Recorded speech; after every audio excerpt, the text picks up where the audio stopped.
آج ہم جس دلچسپ واقعے کا تجزیہ کرنے جا رہے ہیں وہ صرف ایک قدیم کہانی نہیں بلکہ ایک قسمت، عقل اور کامل بھروسے کی ایک بہترین مثال ہے۔ یہ ایک ایسی تحقیق ہے جو بتاتی ہے کہ کیسے ایک ذہین قیدی نے محض اپنی حکمت اور صبر سے ایک نادان بادشاہ کی پوری ریاست کی تقدیر بدل کر رکھ دی۔ تو چلیے بنا کسی دیر کے اس پر اسرار سفر کا آغاز کرتے ہیں۔ جو اللہ چاہتا ہے وہی ہوتا ہے۔ سوچئے ذرا، اگر کسی کو جلد بازی میں موت کی سزا سنا دی جائے تو عام طور پر کیا ریاکشن ہوتا ہے؟ خوف، رونا یا چیخو پکار، رائٹ؟ لیکن اس عقلمند قیدی کا معاملہ بالکل مختلف تھا۔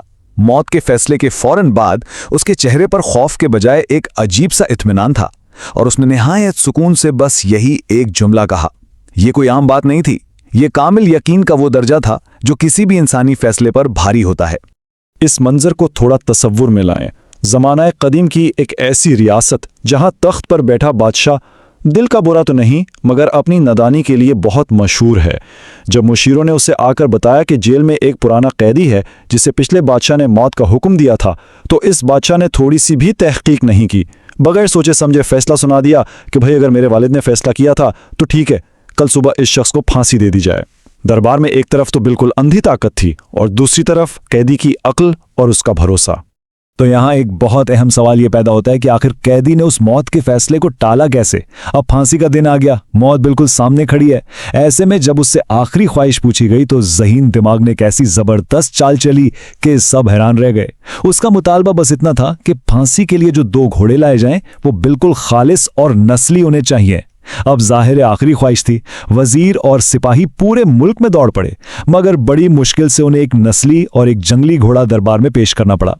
پھانسی کے میدان میں سب کی سانسیں رکی ہوئی تھیں۔ اچانک قیدی نے اعلان کیا کہ بادشاہ سلامت، ان میں سے ایک گھوڑا تو نسلی ہے مگر دوسرا بالکل جنگلی ہے۔ بادشاہ ایک دم حیران، آخر اس نے پہچانا کیسے؟ تو قیدی نے مسکراتے ہوئے اپنا راز کھولا۔ اس نے بتایا کہ نسلی گھوڑا ہمیشہ وقار کے ساتھ بالکل سیدھا کھڑا رہتا ہے، صرف اس کا سر اور دم حرکت کرتے ہیں، جبکہ جنگلی گھوڑا بے قابو ہو کر اچھل کود کرتا رہتا ہے۔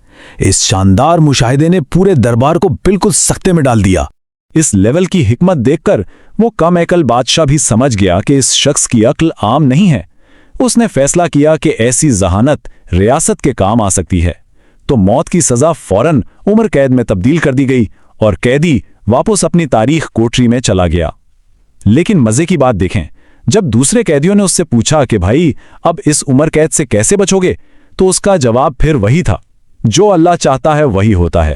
اس کا صبر اور توکل بالکل اپنی جگہ قائم رہا۔ خیر، کچھ وقت گزرتا گیا، پھر دربار میں ایک نیا اور تھوڑا پیچیدہ مسئلہ کھڑا ہو گیا۔ ایک تاجر محل میں انتہائی قیمتی ہیروں کا ہار لے آیا۔ مسئلہ یہ تھا کہ کوئی بھی یہ طے نہیں کر پا رہا تھا کہ یہ چمکتے ہوئے ہیرے اصل میں اصلی ہیں بھی یا نہیں۔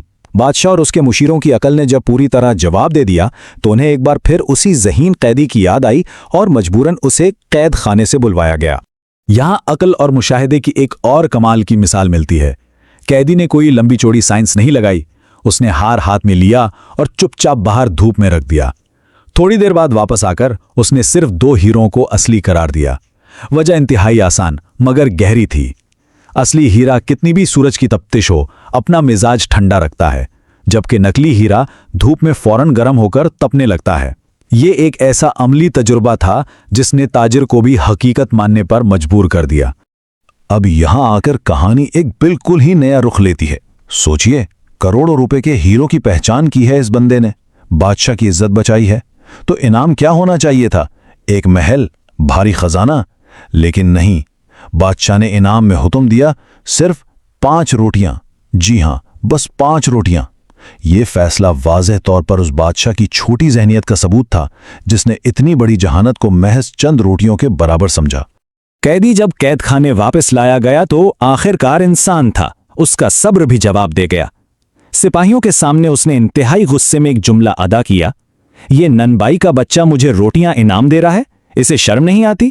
اب یہ کوئی عام جملہ نہیں تھا دوستوں، ایک بادشاہ کو ننبائی کا بچہ یعنی ایک بیکر کا بیٹا کہنا سیدھی سیدھی موت کو دعوت دینا تھا، اور یہی وہ تیر تھا جو جا کر برے راست بادشاہ کی انا پر لگا۔ ظاہر ہے جب یہ طنز بادشاہ تک پہنچا تو اس کا چہرہ غصے سے سرخ ہو گیا۔ قیدی کو دربار میں گھسیٹا گیا تاکہ اسے سخت ترین سزا دی جا سکے۔